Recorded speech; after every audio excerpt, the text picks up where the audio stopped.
찬바람에 움츠러든 사무실을 탈출해서 여름 햇살 아래 야외 테이블에서 점심 식사도 즐기고 푸른 잔디에서 게임도 할 수 있는 워싱턴 DC 페러거 스퀘어 공원에 나와 있습니다. 여름이 되면 이 DC의 공원들에서는 다양한 행사가 열리는데요. 이곳 페러거 스퀘어 공원에서는 매주 금요일 오전 9시부터 오후 5시까지 아웃도어 오피스라는 행사를 열고 있습니다.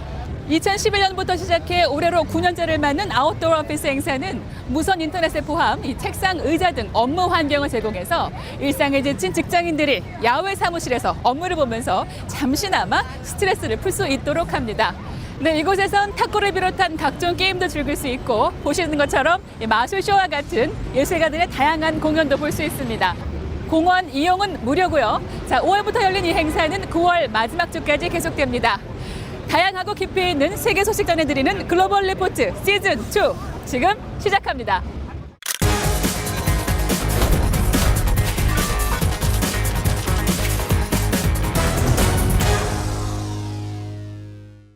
한 주간 전 세계인의 관심사를 해시태그로 살펴보는 해시태그 디스위크 시작합니다. 중국의 범죄인 인도 법안에 반대하는 홍콩 시위대가 홍콩 국제공항을 점령하며 모든 여객기 운항이 전면 중단돼 이번 주 주요 해시태그에 올랐습니다. 범죄인 인도 법안 반대 시위는 지난 6월 평화적으로 시작했지만 날이 갈수록 홍콩 경찰과 무력 충돌이 빈발하며 부상자가 속출하고 있는 상황입니다. 11일에도 한 여성 시위자가 경찰에 쏜 고무탄에 눈을 맞아 실명 위기에 놓이는 등 경찰의 무력 진압이 격화되고 있는데요. 이런 당국의 조치에 격분한 시위대가 12일과 13일 연달아 홍콩 국제공항을 점거한 것입니다. 시위대는 14일에서야 점거를 풀고 철수한 상황인데요.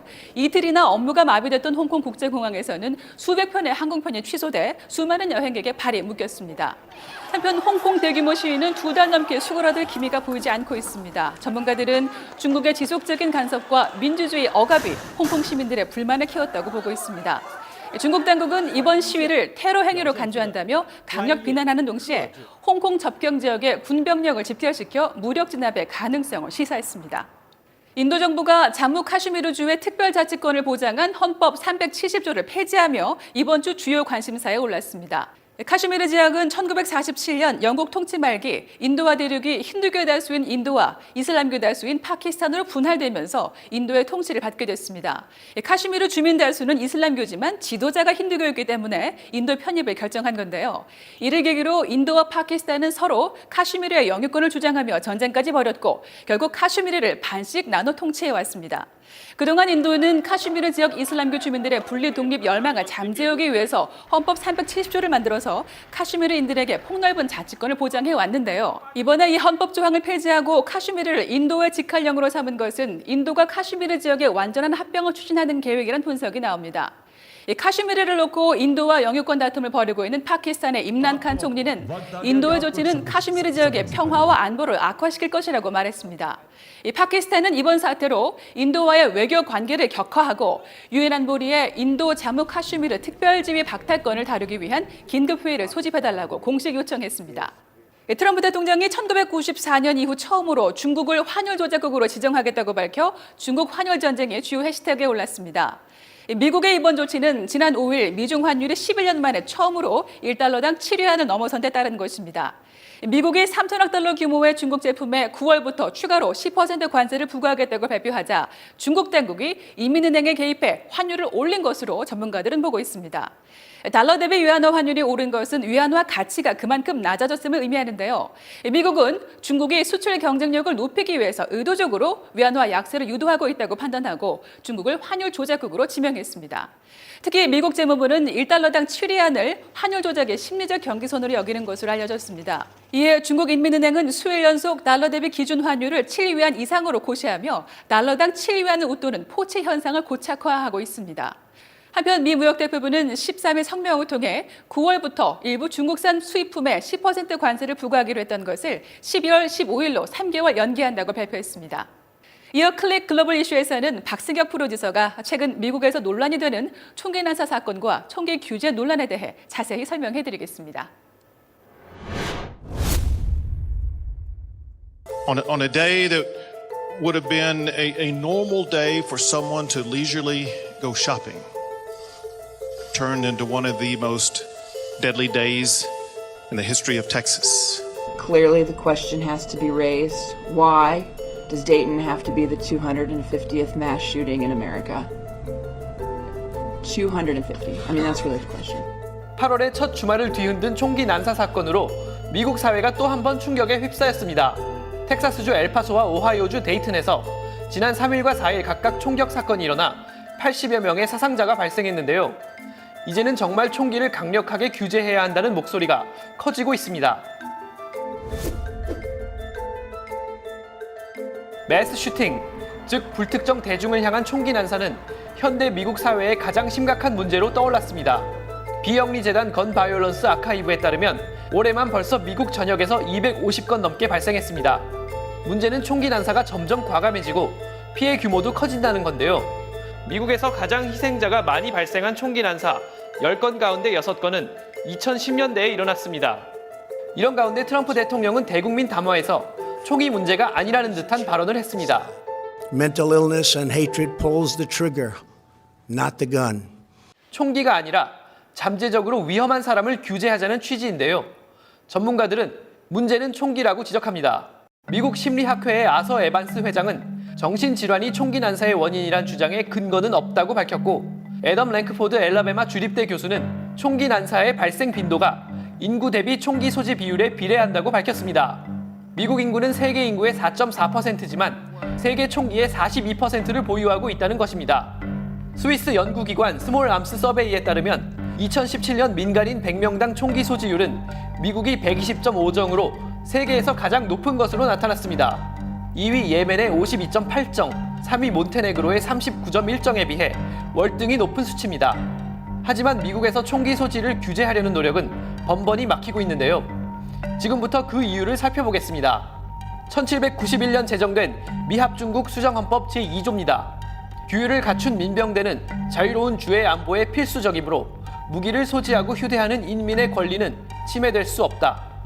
새로 들어선 미합중국 연방정부가 폭정을 펼칠 수 있다는 시민들의 우려를 불식하기 위해 건국 초기 미국의 법으로 제정된 것입니다.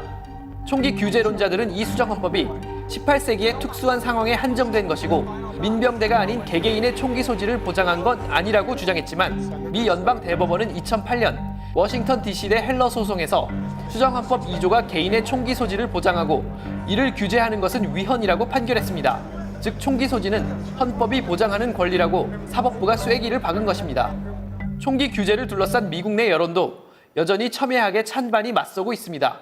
가장 최근 갤럽 여론조사에 따르면 일반인의 총기 소지를 금지하는 법이 필요하다고 생각하는가? 라는 질문에 응답자의 71%가 필요 없다, 28%가 필요하다고 답해 여전히 총기 규제에 대한 반대 여론이 찬성보다 높다는 사실을 엿볼 수 있습니다.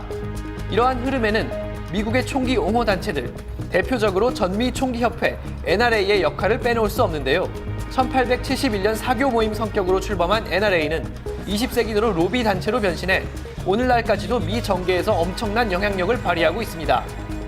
미국 민간 조직인 책임정치센터 집계에 따르면 NRA는 대통령 선거가 치러진 지난 2016년 총기 소유권 옹호를 위한 로비에 약 300만 달러를 썼습니다. 정치 광고 집행 등이 포함된 외부 비용으로도 5,400만 달러를 썼습니다. NRA를 포함한 총기 옹호 로비 단체의 자금력은 총기 규제 쪽의 5배가 넘는 것으로 추정됩니다. NRA는 전국 주요 선거에 출마한 정치인들의 총기에 대한 정책에 따라 지지 또는 반대 입장을 정하는데요. 미국 시사 주간지 뉴스위크에 따르면 NRA가 지지하거나 반대한 후보 가운데 약 72%가 NRA가 원하는 대로 당락이 결정됐습니다. 하지만 최근 잇단 총기 난사 사건으로 미국 정치권과 일반 시민들 사이에서도 보다 강한 총기 규제에 대한 여론이 조금씩이지만 공감을 얻고 있습니다. 갤럽 여론조사에서 총기 판매 기준을 더 엄격하게 할 필요가 있는가라는 질문에는 61%가 그렇다, 38%가 아니다라고 답해 판매 단계에서 견제 장치를 강화하자는 여론이 상당히 강한 것으로 나타났습니다. 의회에서는 총기 구매에 앞서 범죄 이력 조회를 강화하는 법안이 양당 공조로 발의돼 논의되고 있습니다. It's a very powerful lobby that fights against it, but their day has come. Their day is over. 매일같이 터지는 총기 난사 사건과 200년 전 헌법이 보장한 총기를 소유할 권리, 여러분은 어떻게 생각하십니까?